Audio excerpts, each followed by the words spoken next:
I asked ChatGPT a simple but important question. What's the best way to become a millionaire in 2026? And I was surprised by what it said. It didn't say buy meme stocks or take on debt. It broke it down to 3.5 steps. To become a millionaire, you need a high income with a high savings rate invested into assets long enough to compound or ownership in something that scales. While I generally agree with ChatGPT's answer, I disagree that you do not need a high income in order to become a millionaire if you have the right strategy, which is why in this video, I'm going to break down exactly what you can do step by step in order to become a millionaire and accelerate your path in 2026. Now, that being said, we are seeing a changing economy and a changing investing landscape in 2026 with things like AI, with a lot of different Trump policies, with changes in how money is moving, and this is why where you invest your money becomes even more important than ever before in 2026, and that's why on January 13th, I'm hosting a live and free investor workshop in 2026 to go over how these investing trends are changing in 2026 and how you can find better investment opportunities in 2026.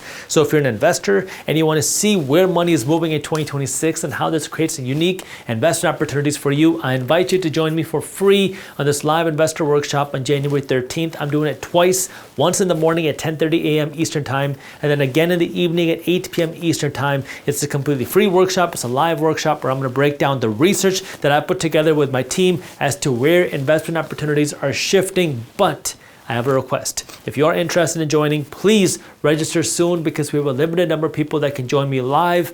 And every time I've done an investor workshop like this in the past, we've either hit capacity and had to turn people away, or we were extremely close to hitting capacity. So to prevent that, please register soon. That way you can save your spot for this workshop. And with that, all you have to do is register and have the link for you to do that for free down in the description below. There's a difference between earning $1 million a year and being worth $1 million. Earning $1 million a year means that you're making $84,000 a month probably from your business, because most jobs are not going to pay you $84,000 a month, but you can build a business that is making you $84,000 a month, even more than that, if you can figure out how to scale it. Being worth $1 million means you have assets and savings that when you combine it all together are worth over $1 million. And this is something that anybody can do, probably sooner than you think, if you have the right foundation, which I want to show you. But here's the part that a lot of people overlook. There's a framework, there's steps that you need to take in order that we can hit this $1 million, because you got to crawl before you can walk, and you got to walk before you can run. And a lot of people try sprinting before they even know how to crawl. Let me show you some numbers to diagram. Let's say you work really hard to find yourself $8,000, and you can take this $8,000 and you invest it into this great investment today, and you just leave this money sitting there for the next 40 years. You never invest another penny for the next 40 years. You only invest the first $8,000 that you invested today, but you got a great investment that's paying you, let's call it 20% a year. When you go to retire, you're not going to have $1 million or $2 million or $5 million or even $10 million. You are going to retire with over $11 million in your bank account. Now I know what you're thinking. Jaspreet, this sounds great. Sign me up. Where can I get these 20% returns? Well, the reality is you probably are not going to see these 20% returns, but I'll show you somebody that is getting these 20% returns, and you're the one that's paying them. It's Amex, Visa, MasterCard.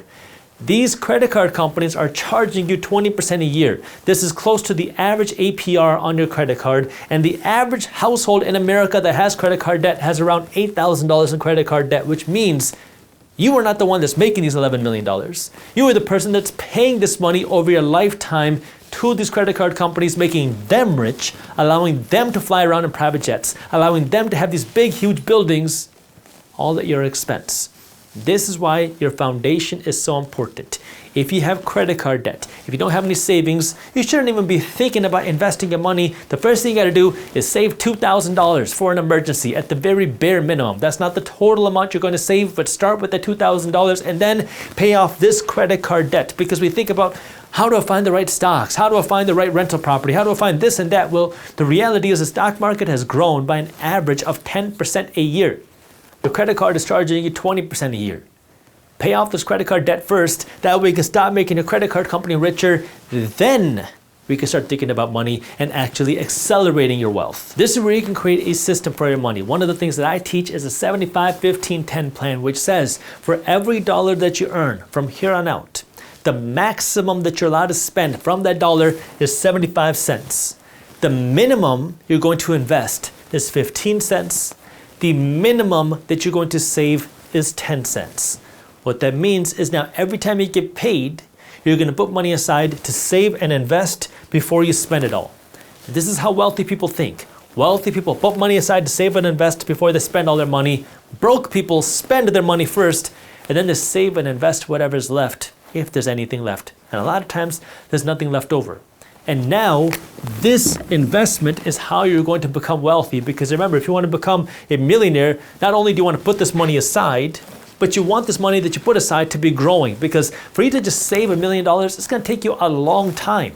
If you can save $100,000 a year, it's going to take you 10 years. If you can save $50,000 a year, it's going to take you 20 years. If you can save $10,000 a year, it is going to take you 100 years. You get the idea. It's much more efficient to save some money, but then see your savings grow. That way now not only are you working to make money, but your money's working to make you money as well. And that's the key to now becoming that millionaire sooner, is letting your money make you money.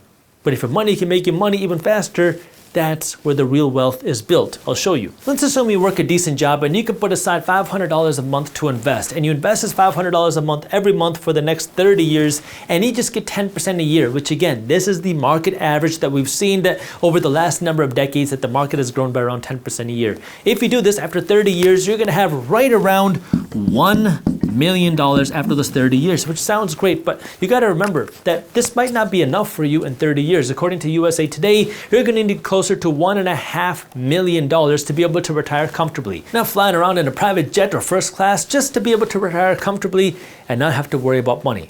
But watch this. If you can get slightly better returns, you can get significantly more wealth. Take a look. Let's go through the same scenario. You're investing $500 a month. You do this for 30 years, but instead of getting a 10% average return a year, let's assume that you can grow your money by just 13% a year. We're not talking about 500% returns or 100% returns that people try to advertise these crazy programs for, or even these 50% returns or even 20% returns, which is close to what Warren Buffett has been averaging. We're talking about just 13% a year, slightly better than the market average, and I'll talk about different ways that you can do that in just a second. But if you get 13% a year, now you're not going to have $1 million, you're going to have closer to $1.75 million, an extra $750,000, almost double what you would have had before, just because you got slightly better returns. And remember, according to USA Today, you need $1.5 million, which means you got an extra $250,000 here, more than what the average person might need. Now I'm going to talk about different investing strategies to get potentially better returns in just a second, but remember, what ChatGPT said is you have to have a high income, high savings, and invest this money into assets that are working to grow. But there are ways around this, because at the end of the day, there are three things that will determine how wealthy you're going to become: time, return, and money. We can't go back in time and start investing last year or 10 years ago, so we can't change the time aspect, except we can start investing today. When it comes to return and money, you can change how much your returns are, and if you can get slightly better returns, you can have a lot more wealth, or you can invest more money. So you don't have to have a high income to become a millionaire, but you have to think about how you're going to invest your money to supplement not being able to invest thousands of dollars a month. Then, when it comes to high savings, yes, you do need to put money aside to invest. I talked about a 75-15-10 plan, and you need to invest in assets that are growing. This is the key here, that if you're investing your money into good assets that are growing, you can now make up for not having a high income, because the mistake that a lot of people make is they make up for not having a high income by putting their money not into growing assets, but into risky assets. You put your money into meme coins, you put your money into risky cryptocurrencies, you put your money into things that will hopefully double in the next 6 to 12 months, because you don't have a huge income, so you got to get better returns. The problem with that is you might get lucky a couple times, but statistically, it doesn't work like that. Statistically, you're going to lose more than you gain. So you end up losing money instead of actually growing your wealth. But there are ways for you to get slightly better returns, because you can just put your money into the market to get 10% a year. How do I know? Well, you can invest your money into an ETF that gives you exposure to the broad stock market. And we've seen that over the last 50 years and 100 years, the stock market has grown by around 10% a year. I'll give you an example. Again, I can't tell you what to invest in. Investing is risky. You are never guaranteed to make money when you invest. In fact, you will lose money at some point. So make sure you always do your own due diligence and never blindly trust a random guy on YouTube. You can invest in an ETF like SPY, to get exposure to the S&P 500, which we've seen grow by around 10% a year, actually more than 10% a year over the last number of decades. If you wanted to get slightly better, you're going to take on a little bit more risk. And there's a couple things that you can do. You can invest in funds that are a little bit riskier, or you can be more of what I call an active investor. And this is why I've been teaching active investing so much over the last number of years, because it's become so much more important because the cost of living has been growing so much. And because the cost of living has been growing so much, all of a sudden being a passive investor isn't enough for the average person. That didn't used to be the case 20 years ago. But today it's starting to become more of the case because the cost of living is growing, the average person's savings and salaries are not growing, which means you're going to have to make up for it either by earning more money or by getting slightly better returns on your money. And active investing means now you're going to be following the money and investing your money into industries where the money is growing. So again, more risky because you're not just putting your money into the broad market, but it comes with more potential opportunity. And this means you have to be willing to research and study the data. This is what I'm going to be teaching on my investor workshop again on January 13th. I'm going to be showing you where money is moving in 2026 and how to create investment opportunities. I have that link for you down in the description. But this is where now active investing is all about understanding where money is moving. That way you can find the investment opportunities based off of where the money is moving. Because if you know that money is moving in AI, that could create an investment opportunity. The problem is everybody knows that money is moving in AI. Everybody's been talking about it on CNBC and Reddit for years now. And so if you're just chasing what's on CNBC and Reddit, well, unfortunately, a lot of times you've already missed the big waves. And this is where my goal is not to say be a trader. Trading is risky. I think that's gambling. I'm saying, how do you find research and data to know where the money is moving before they hit the headlines? And this is what your research is all about, is studying the economy, is studying what's moving. Study changes by the government, studying policy changes, study changes by what Wall Street is doing. And when you can study and follow the money, this can create investment opportunities for the long term that you can find before everybody else hears about them. And this can create the opportunity, obviously, to hopefully beat the market. But if you can get just slightly better than the market, you can get significantly better returns. And if you can do better, great. But you don't need to shoot for 30% a year, 50% a year, 100% a year, even 15% a year. If you can shoot for just slightly better, it can drastically change the outcome of your wealth. But none of this happens unless you can get this right, because the big mistake that a lot of people are making in America is that they are buying these. They're buying these liabilities thinking that they're assets, because the average person would rather look rich than actually become rich. And it's a bold statement, but I can back it up, because the reality is we're spending money on things that are losing us value. Like what? Our cars and our houses and our clothes, thinking that it's going to make us rich. You, my friend, have a great job. For my male followers, I drew a mustache, which in my native language Punjabi we call it much. For my female followers, I drew a braid. In my native language Punjabi, we call it a gut. And because you got a great job, you're making $80,000 a year. Now, the first thing that you're going to buy before you buy anything else is going to be, well, paying for taxes. You're paying for access to live in the United States. And after paying your taxes, you're going to be left with around $60,000, which means you're netting about $5,000 a month, which is still pretty good money, and you can build wealth with it. But the mistake that a lot of people make is now, you got to show off this wealth. You got to show off this degree. You got to show off your good job. You got to show off your prestige. And what do a lot of people do? Well, when you get this job, you become credit worthy. Banks look at you and they say, you are a great asset. Not for yourself, for us, the bank, because now we can lend you money and we know that you have an income to pay us back. And so what are you going to do? We're going to walk into the BMW dealership and you're going to see this 3 Series on sale for $50,000. Oh, baby. And yeah, you could qualify for it. You could qualify for something nicer, but you don't want to be too crazy. So this $50,000 3 Series is on sale, and you don't have the money to buy it outright, so you're going to finance it, but no big deal, because everybody you know finances their car. Your parents finance their car. Your friends finance their car. Your broke cousin Bunty finances his cars. So why not you? So now you finance this $50,000 BMW 3 Series, which is a pretty sweet looking car, and now it's going to cost you $1,000 a month, and that might sound crazy, but the reality is more and more Americans are financing $1,000 a month car. It's kind of the new standard now. So you finance this new $1,000 a month car, And take a look at what happens next. You bought this sweet $50,000 car, and after 5 years you finally paid off, but your $50,000 car after 5 years is only going to be worth about $23,000. But you continue driving it. In 10 years, this $50,000 car is not going to be worth $23,000. Now this $50,000 car is only going to be worth $12,000, and then 20 years from now, 21 years from now, this car is going to be worth, well, zero, because it's not going to be drivable in 21 years, because we all know that BMWs don't last 21 years. But take a look at what would happen if you did something different, not to mention the fact that, yeah, you not only lost this $50,000, but you paid $65,000 to actually make it happen after accounting for your interest. So you paid $65,000 to have something worth zero. But what's interesting is if you take that same $1,000 a month that you were paying for your car, instead of giving it to the BMW dealership, you just invested it into the market and you didn't even get that good of a return. Well, after 5 years, you're going to have about $77,000, which is more than what the car was worth. After 10 years, you're going to have about $220,000. And after 21 years, you're going to have about $1.1 million. You could have the $1 million. You just wanted to look rich today. This is where a lot of Americans would rather look rich than actually become rich, because the path is actually there. We're not even talking about active investing. I'm just talking about putting your money into the markets, getting the average rate of return. Now you're going to say, well, Jaspreet, I still need a car to get to and from work. Yeah, you do. But you put $8,000 down to finance this BMW. Take that $8,000 and buy yourself an $8,000 car with cash. It's not going to be a BMW, but it might be a Toyota Corolla, Toyota Camry, Honda Accord. And now you're going to have cheaper insurance, which is extra money in your pocket. You don't got to pay for the premium gas, which is more money in your pocket.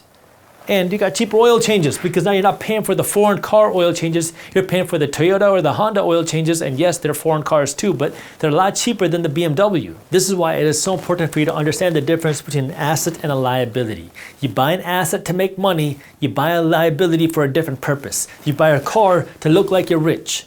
You buy your clothes to look like you're rich. You buy a house to make memories. Yes, your house can make you money, but houses don't always go up in value. We all remember what happened in the 2008 crash. Sometimes houses can go down in value. They don't always go down. You can make money, but if you buy it with the purpose of trying to make money, you're commingling your memories with your money, and a lot of times now you're putting extra money to this house because you want to make upgrades and all this other stuff, and you have no other money to invest into assets you buy for the purpose of making money, so you get much lower returns than you would have gotten if you just put that extra money into the markets or into rental properties or into business. I'm not saying don't buy a house. I'm saying don't buy a house with the intention of trying to get rich off of the house. Treat your assets like an asset. Treat your liabilities like a liability. Buy liabilities you can afford. You want a BMW? Great. Buy it with cash. You want a nice big house? Great. Afford the down payment. Afford the mortgage payments. Afford the moving costs, so it doesn't sacrifice your ability to invest in other assets. You want to have nice clothes and nice vacations? Great. Be able to buy them with cash without having to stress about the money. And when you can do that, when you can afford the liabilities, you have more money to buy the assets. And when you can have more assets, you can have more wealth. And when you can have more wealth, well, now these assets can then pay for your liabilities, and now you are financially free. So ChatGPT said if you want to become wealthy, you want to become a millionaire, you need three things. You need high income, you need high savings, you need high assets. It's the right framework, but that's not exactly true. You don't need high income, but you need a strategy. We talked about the 75-15-10 plan. But before you can even get to that, you have to lay the financial foundation for your money. That means having some savings, paying off your high interest debts. Then you build the financial foundation, something like 75-15-10, that we always have money to invest. Then once you have the money to invest, you got to figure out how you're going to invest it. You can invest your money to the markets. You can be more of an active investor if you want to amplify your returns. Active investing has a little bit extra risk for more potential gains, but those slightly smaller gains can lead to significantly more wealth. And then you want to put this money, like we've been talking about, into good assets. But in order to make this happen, you have to be able to know the difference between an asset and a liability, and stop dumping all your money into liabilities that you think are assets. Again, I have my live investor workshop on January 13th. I hope you can make it. And if you got value out of this video, the best thank you is a referral. So if you could, please share this video with a friend, family member, colleague, or fellow investor. That way we can continue to spread this type of financial education. Thank you. Japan's bond market is now facing a crisis that's been brewing for decades. They have too much debt, and the interest rate on their debt is rising very quickly. And yes, this directly impacts you here in the United States because Japan is the largest foreign owner of United States dollars in the world. In plain English, this change in economic policy